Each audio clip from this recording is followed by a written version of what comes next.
الحمد للہ وکفا وسلام علی عبادہ الذین اصطفیٰ اما بعد اعوذ باللہ من الشیطان الرجیم بسم اللہ الرحمن الرحیم وما تشاءون الا ان یشاء اللہ رب العالمین وقال النبی صلی اللہ علیہ وسلم الصبر عند الصدمۃ الاولی او کما قال رسول اللہ صلی اللہ علیہ وسلم۔ ہمارے معزز مکرم جناب اقبال صاحب، ہمارے ماسٹر نذیر صاحب، متین صاحب، ہمارے مکرم عزیز ریاض صاحب اور واجب الاحترام اساتذہ کرام، السلام علیکم ورحمۃ اللہ وبرکاتہ۔ محترم حضرات، قرآن حکیم کی یہ آیت کریمہ ہمیں اس بات کی دعوت دیتی ہے کہ ایک مسلمان، ایک مومن ہونے کے ناطے ہم اللہ کی مشیت کے ہونے پر 100% یقین کو جمائیں۔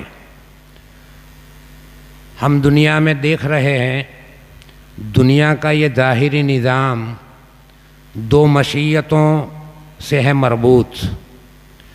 ایک مشیت کا نام ہے مشیت عبد، بندے کی مشیت۔ ہم اس کو عموم میں لے جائیں تو ہم کہہ سکتے ہیں مشیت خلق، مخلوق کی مشیت۔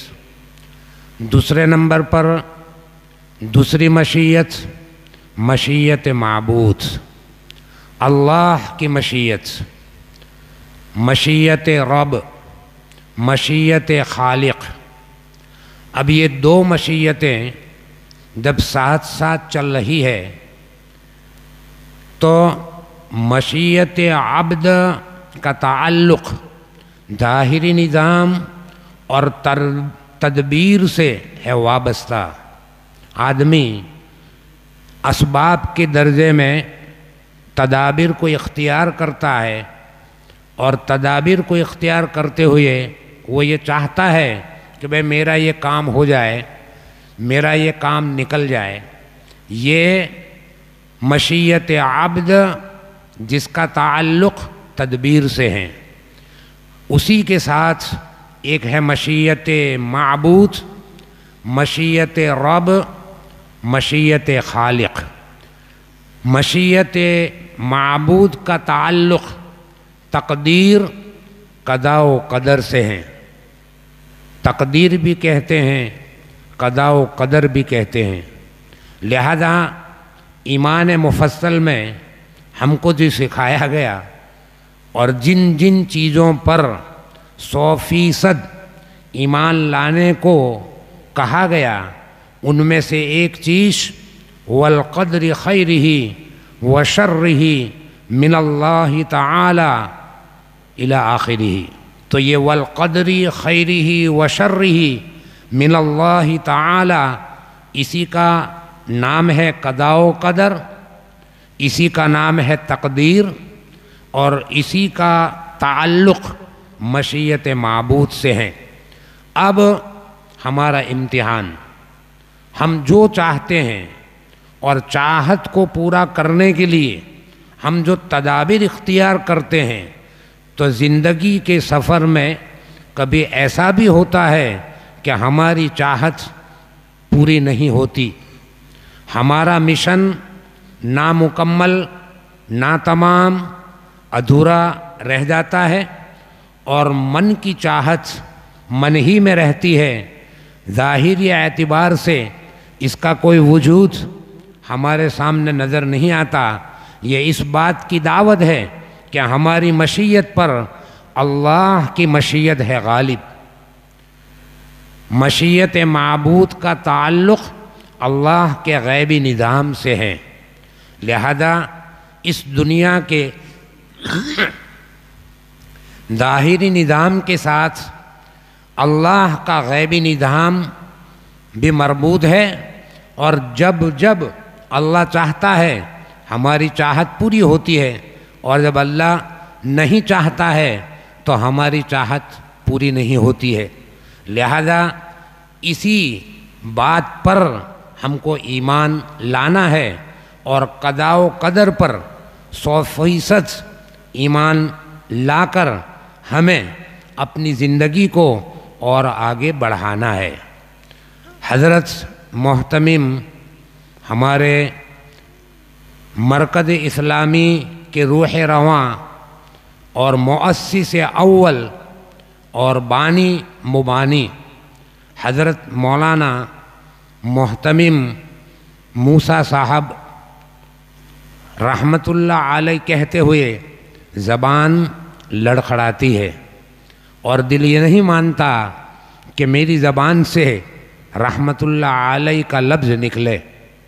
میرا تعلق مولانا کے ساتھ ایک خصوصی تعلق تھا، بہت مخصوص، اور اہم ترین باتوں میں کوئی بھی قدم مولانا 26 سالہ زندگی میں جہاں تک مجھے یاد ہے میرے مشورے کے بغیر نازک ترین حالات میں مولانا نے کوئی بھی فیصلہ نہیں کیا ہے۔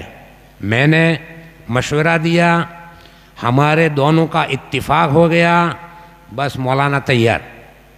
یہ ان کی ایک بہت بڑی خوبی تھی۔ رادر جامعہ حسینیہ سے فارغ ہونے کے ناطے ہم دونوں مادر علمی جامعہ حسینیہ کے ناطے علمی مادر علمی کی نسبت سے ہم بھائی بھی تھے، اور حضرت مولانا مرحوم 12 سال پہلے مجھ سے فارغ ہوئے تھے 1960 میں۔ میری فراغت جامعہ حسینیہ سے 1972 میں ہوئی، تو گویا کہ 12 سال کا فاصلہ ہے۔ قریب قریب وہی اساتذہ جن کی زیر صحبت مولانا پروان چڑھے، انہی اساتذہ کے سائے میں میری بھی علمی اور روحانی تربیت ہوتی رہی، تو یہ اس نسبت سے بھی مولانا کے ساتھ میرا گہرا ربط۔ دوسری بات یہ تھی کہ ابھی گزشتہ جمعہ 10 سے 11:15 تک میں مولانا کے پاس بیٹھا تھا۔ ہم نے ساتھ میں بیٹھ کر چائے پی، اور ہم ریاض بھائی کا انتظار کر رہے تھے۔ 11 بجے تک وہ نہیں آئے، تو پھر مجھ سے کہنے لگے کہ مولانا اب اپنے انشاءاللہ کل یعنی سنیچر کو اس بات کو آگے بڑھاتے ہیں۔ ایک مخصوص بات تھی، تو بہرحال 11 بجے تک میں ان کے پاس بیٹھا۔ اس دوران انہوں نے چند مخصوص باتیں جن کو سن کر آپ یقین کریں میں سراپا تعجب خیز بن گیا۔ میں ایک دم سے تعجب کرتے رہ گیا کہ یہ حضرت نے میرے سامنے کیا باتیں رکھ دی ہے۔ 3-4 اہم ترین، نازک ترین اور مشکل ترین باتیں وہ میرے سامنے رکھی کہ مولانا یہ ہے، اور میں آپ کا مشورہ چاہتا ہوں، اور اپنے سنیچر کو اس کو انجام دینا ہے، اور آپ سنیچر کو کہیں جائے، جیسے ان کی عادت ہے کہ آپ سنیچر کو کہیں جانا مت، جو بھی پروگرام ہو کینسل کرنا، اور آپ یہاں سنیچر کو 9 بجے آ جانا، اپنا مشورہ کریں گے۔ یہ ہماری جمعہ کو 11 بجے کی بات۔ اب میں پھر الگ ہو گیا، مولانا گئے۔ جمعہ بعد مشیت معبود، مشیت خالق اب غالب آ رہی ہے، مشیت عبد پر، اور موت مولانا کو لے کر اب جا رہی ہے شہر بروڈا کی طرف۔ یہ اللہ کی مشیت کی تکمیل، مشیت عبد پر مشیت معبود، اللہ کی مشیت پورا ہونے کے لیے اب جا رہی ہے۔ بروڈا ہاسپٹل کی شکل میں، اور حضرت مرحوم وہی رہے۔ اچھا، دوسری ایک خوبی کی بات، 11:15 بجے علامہ رفیق کو فون دیا میرے سامنے کہ آپ بات کریے اور ذرا ان کی خیریت کو دریافت کریں. تو فون کیا تو علامہ رفیق نے اٹھایا، آواز کمزور تھی تو ان کو ہمت دے رہے تھے کہ حضرت آپ ایسا کریں، ابھی دواخانے سے چھٹی لے لیں، یہ چکر ہی ختم کریں. اور شیخ ولی اللہ میرے پاس ہیں، لو میں ان سے دیتا ہوں، آپ ان سے بات کر لیں.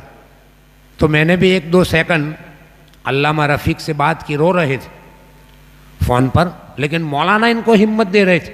دیکھو یہ اب اس پر مشیت معبود، تقدیر، قضاء و قدر جو تسلی دے رہا تھا وہ بذات خود محتاج تسلی ہو گیا ہماری نظروں کے سامنے. تو حضرت کی خوبیاں بیان سے باہر ہے. میرے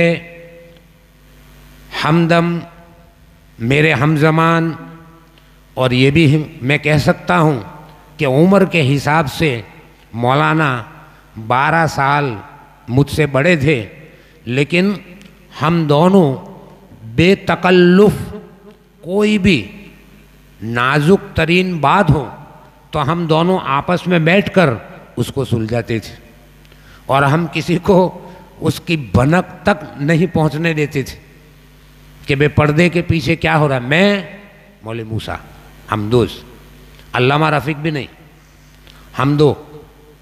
تو یہ ان کی ایک بہت بڑی خوبی تھی، اور اسی خوبی کی بدولت اللہ تعالیٰ نے 35 سالہ دارالعلوم کے اس نظام تعلیمی کو مضبوطی کے ساتھ چلایا.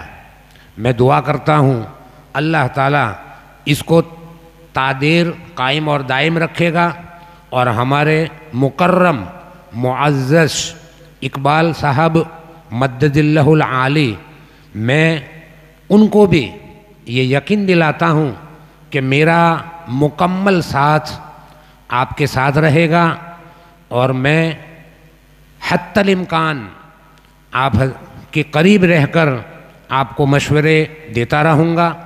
اور جو خوبیاں والد محترم میں تھی، اللہ تعالیٰ ان خوبیوں کو اقبال صاحب کے اندر بھی پیدا کرے. میں ایسی اللہ سے دعا کرتا ہوں، اور اللہ پاک مولانا مرحوم کے قائم کردہ اس باغ و بہار کو ہمیشہ ہمیشہ کے لیے قائم اور دائم رکھے. آمین یا رب العالمین. وآخر دعوانا ان الحمدللہ رب العالمین. درود شریف پڑھ لیتے ہیں. اللہم صلی علی سیدنا و مولانا محمد وعلی آل سیدنا و مولانا محمد وبارک وسلم.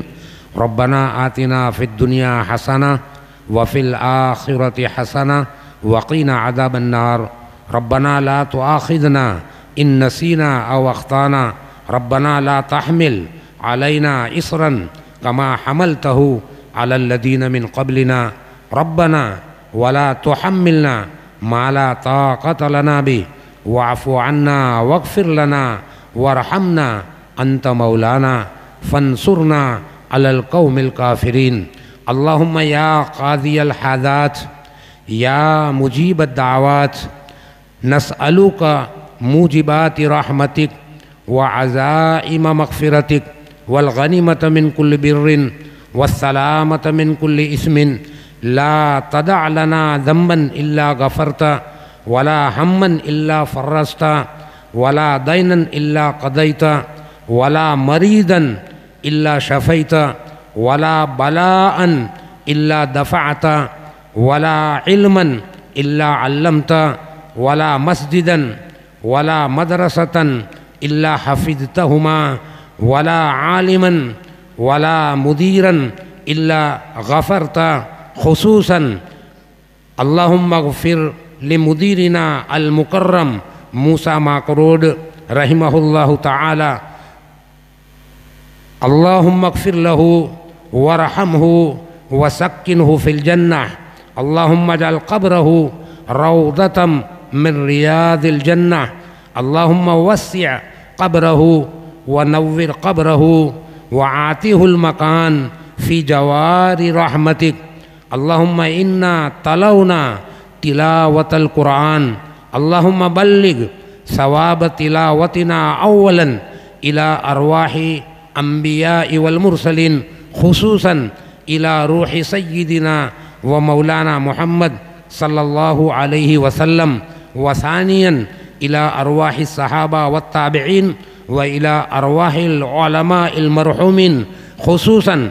اللهم بلغ ثواب تلاوتنا إلى روح مديرنا سيدنا موسى ماكروج رحمه الله تعالى. اللهم ارحمه وسكنه في الجنة. اللهم اجعل قبره روضة من رياض الجنة. اللهم تقبل دعاءنا بوسيلة حبيبك سيدنا ومولانا محمد صلى الله عليه وسلم. سبحان ربك رب العزة عما يصفون وسلام على المرسلين والحمد لله رب